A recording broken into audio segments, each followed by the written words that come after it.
আগের মতো আনার এমপি হবে, মমতাজ এমপি হবে, বদি এমপি হবে, ওদি হবে, তার বউ এমপি হবে, প্রত্যেকে যেন তেন ভাবে ক্ষমতায় যেতে চায়। কি অদ্ভুত!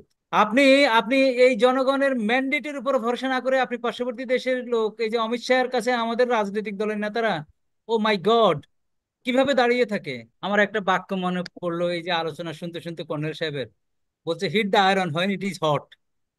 এই কারণে বলছি যে আমাদের রিড অফ করার এখনই সময়। অনেকগুলো কারণ, ইন্ডিয়া নানাবিধ কারণে দুর্বল হয়ে আছে। আমরা এক ডক্টর ইউনূসকে রেখে, সামনে রেখে আমরা একটু আপার হ্যান্ডে আছি। সারা পৃথিবীতে ডক্টর ইউনূস এখন নাম্বার 1 ব্যক্তিত্ব, এটা অস্বীকার করার জো নাই। ইভেন যদি আপনি উনিকে অপছন্দ করেন, তো সময়টা আমাদের গোল্ডেন টাইম। এই গোল্ডেন টাইমে কি করা উচিত বলে আমি মনে করি, আমি জানি না, মেবি এটা ডিফার করবে, মেবি এই আলোচকরা হয়তো এটা নাও মানতে পারেন।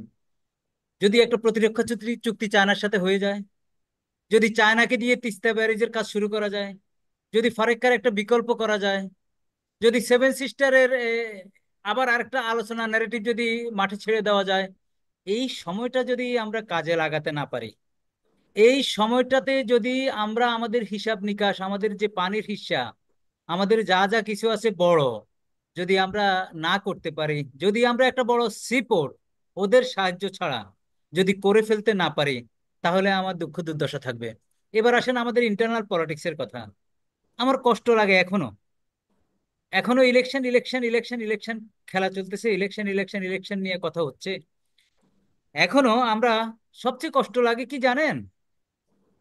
এই যে শহীদদের কথা ভুলে যাচ্ছি, পঙ্গুদের কথা ভুলে যাচ্ছি। এই যে শুরুতে বললাম, একজন শহীদ হওয়া জুলাইয়ে তার মেয়ে তার বাবার কবর জিয়ারত করে এসে নিরাপদে বাড়িতে আসতে পারেনি, ধর্ষণের শিকার হয়েছে, সে আত্মহননের পথ বেছে নিয়েছে। তো সুতরাং এই একটি সময়ের ভিতরে আমাদের অনেকগুলো কাজ করতে হবে, আমাদের অনেকগুলো অনেকগুলো বিষয়কে আমাদের সেটেল করতে হবে। কি বিষয়? জনগণের প্রতি আপনার আস্থা থাকতে হবে। আপনি বাংলাদেশে রাজনীতি করবেন, এই একটা স্লোগান কি আসতে পারে না? আপনি আপনি এই জনগণের ম্যান্ডেটের উপর ভরসা না করে আপনি পার্শ্ববর্তী দেশের লোক, এই যে অমিত শাহের কাছে আমাদের রাজনৈতিক দলের নেতারা, ও মাই গড, কিভাবে দাঁড়িয়ে থাকে। এটি তো আমার আমার কাছে এটি তো ওই যে অপমানের মতো লাগে, এটা চরম, আমার ঘৃণারও বিষয়। এখন হয়তো ওনারা শুনলে ওনারা রাগ করবেন, বড় দল। ইভেন আমি একটা অভিজ্ঞতার কথা বলি, আমি কাউকে ছোট করে বলছি না, যে বড় রাজনৈতিক দলগুলা, আমি কোনো পার্টিকুলারকে সিঙ্গেল আউট করতেছি না, প্রত্যেকে যেন তেন ভাবে ক্ষমতায় যেতে চায়। কি অদ্ভুত! আজকে 53 ইয়ার্সে যেন তেন ভাবে ক্ষমতায় গিয়ে সবারই ক্রাইসিস হয়েছে, সবাই কিন্তু জনগণ থেকে বিচ্ছিন্ন হয়েছে। আমি এই ট্রেনিং, এই শিক্ষাটা কাউকে নিতে দেখিনি আজকে এই 8 মাসে। এই 8 মাসে এই কথাটা কাউকে বলতে শুনিনি, যে আমি যেন তেন ভাবে মানুষের কাছে ক্যান্ডিডেট দেব না, আমার রাজনৈতিক দল এই ক্যান্ডিডেটের ক্রাইটেরিয়া। অর্থাৎ আপনি কলা গাছ দিয়ে বলবেন যে আপনার কোনো অপশন নাই, আমার হাত পা বেঁধে দিচ্ছেন, কলা গাছই আপনার সামনে, ওকেই দিতে হবে।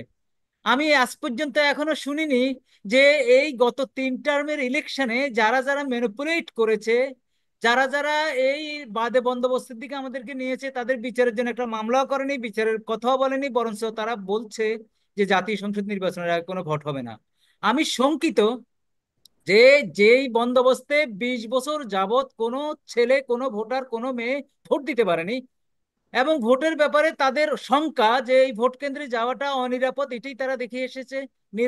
নিরাপত্তার স্বার্থে 5টা বা 10টা সিটি কর্পোরেশন নির্বাচন, 100টা ইউনিয়ন পরিষদের নির্বাচনের দাবি কেউ তুলছে না। বলে যে না, ফাইনাল খেলাই হবে, ভোট হবে, ভোট ভালো হবে, এবং ভোটের মাধ্যমে নাকি সব সমস্যার সমাধান হবে। আচ্ছা, 53 ইয়ার্সে কোনো রাজনৈতিক দল কোনো অনেক সমস্যার সমাধান করেছে, আমি বলবো বলবো না যে কোনো কিছু করে নাই, কিন্তু বেসিক কোনো কিছুর সমস্যার সমাধান করেছে? লুটপাট, দুর্নীতি, শুধু 5বারের চ্যাম্পিয়ন দুর্নীতিতে, কার কেউ 4বারের চ্যাম্পিয়ন, এই তো। হয়তো আপনি কম্পিটিশন করতে পারেন, আমার ক্ষেত্রে 5বার হয়েছে, অন্যের ক্ষেত্রে 4বার হয়েছে, ভাইস ভার্সা তো এটাই হয়েছে। আজকে কোনো রাজনৈতিক দল বলে না যে আমি অতীতে ভুল করে ফেলেছি, আমার সময়ে দ্রব্যমূল্য ঊর্ধ্বে ছিল, আমার সময় বিদ্যুৎ ছিল না, আমার সময় নাগরিক কষ্ট পেয়েছে, আমি সেই ভুলগুলো আর করব না। সেই ভুলগুলো না করার জন্য আমার এই পদক্ষেপ। সবচেয়ে বড় কথা, আজকে 31 দফা সব রাজনৈতিক দল দিয়েছে, দিয়ে ক্ষমতার ভারসাম্যের কথা বলেছে, 2 বছরের বেশি কেউ থাকতে পারবে না বলেছে। এখন তারা শিফট করেছে, মানুষ কিন্তু এগুলো সন্দেহের চোখে দেখছে। আর মানুষ যদি এগুলো সন্দেহের চোখে নাও দেখে, তাহলেও মানুষের সাফারিংস হবে। আমি তো মনে করি গ্রামে গঞ্জের মানুষ এখন সচেতন, সচেতন ভাবে তারা প্রশ্ন করবে, এই মেয়া তোমার এত টাকা পাইছো কোথায়, তোমার পেশা কি? আজকে যে এই সমন্বয়ক বাচ্চা ছেলেরা, বাচ্চা ছেলেদেরকে যে পার্সেস করে আমাদের সব কর্পোরেট দুর্নীতিবাজ কর্পোরেট গুলা পার্সেস করেছে, তাদের চরিত্র নষ্ট করেছে, সেটার বিচার হবে না? এই বাচ্চা ছেলেরা যে 400-500 কোটি টাকা নিছে, এদের বিচার করতে হবে না? এবং এদেরকে এটা থেকে বাড়িতে করতে হবে না? সবচেয়ে বড় চ্যালেঞ্জ কি জানেন? এখন কোনো ছেলে ফেলে আর বিশ্ববিদ্যালয়ে ক্লাসে যায় না, তারা অ্যাবসেন্ট থাকে। খবর নিলে বলে যে আমি ডিসি অফিসে গিয়েছি, আমি এসপি অফিসে গিয়েছি, আমি টিএনও অফিসে গিয়েছি, আমি টেন্ডারে গিয়েছি, আমি হাট ইজারায় গিয়েছি। অর্থাৎ তারা এখন বুঝে গেছে যে এই প্রলেপে, এই আবরণে, এই ছায়ায় গেলে সে আর স্কুল কলেজে যাওয়া লাগবে না। সে ফলোইং মর্নিং এ কোটিপতি হয়ে যাবে। ওই যে 1.5 কোটি টাকার গাড়ি নাকি কে কাকে দিয়েছে। এখন সবচেয়ে বড় বড় হার্ডেল হবে আসলে ঠিক দুদকের। বলেছেন, যাকেই এদের কল দেই আগে তো টকশো করবার জন্য সবাইকে পেতে হয়, যাকেই কল দেয় সবাই, ছাত্ররা সবাই খুব ব্যস্ত। যে এবং আমি অমুক ব্যস্ত অফিসে হয়েছে। আছি, তমুক এবং অফিসে আছি।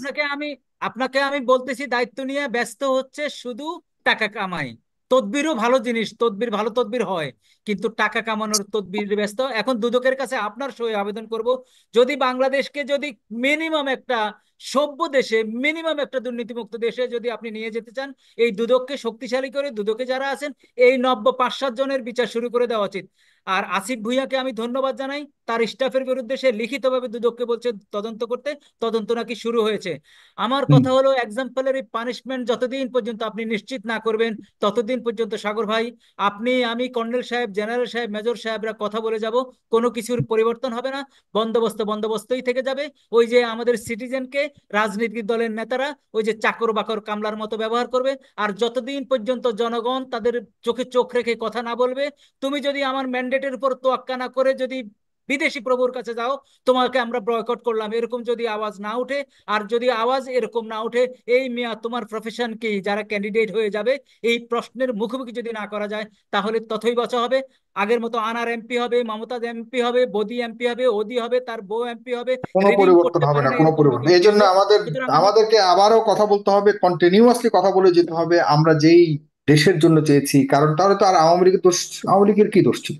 কেন আওয়ামী লীগ সুতরাং লটানো হবে? সুতরাং পরিশেষে একটি স্লোগানই দিতে চাই, আমরা সুন্দর, আমরা একটা সুন্দরের পথে যাত্রা শুরু করতে চাই। পুরো সুন্দর না পেলেও আমরা যাত্রা শুরু শুরু করতে চাই।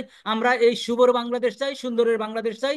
শেষ স্লোগান দিতে চাই, শুভ হোক আগামী, সুন্দর হোক পৃথিবী। ধন্যবাদ আবার আপনাকে। ধন্যবাদ আপনাকে, জনাব এ কে এম পাটোয়ারি, প্লিজ। দেখুন, আমি প্রথমত যে আমাদের যে ফরেন অ্যাডভাইজার, উনি আমাদের বন্ধু মানুষ, ঘনিষ্ঠ লোক, ভালো মানুষ। তো ওনার এই ব্যাপারে উনি যে গায়ে মানে না আপনি মরল, এখন আপনি নিজে একটা মধ্যস্থতা করেন আমাদের পার্টিগুলোর সাথে, একটু এই যে আপনাদের ডিফারেন্স আছে এটা একটু সমাধা করেন। হাসিনার আমলে উনি আমাকে একদিন বলতেছেন, ভাই আপনার ভাবি বলতেছে আপনার কি মরার ভয় নাই। আমি এখন আমি দুঃখিত, উনি যে এটা বলতেছেন এর মধ্যস্থতা করবে, আগে দেশে মধ্যস্থতা করেন না, আগে একটা ইলেকশন করবেন কবে, এই বিরোধী দলের সাথে একমত হন না। এটা এই মধ্যস্থতা আপনি করতে পারছেন, তাহলে বাইরে যদি আপনি মধ্যস্থতা করতেছেন মানুষ হাসবে এটা শুনলে।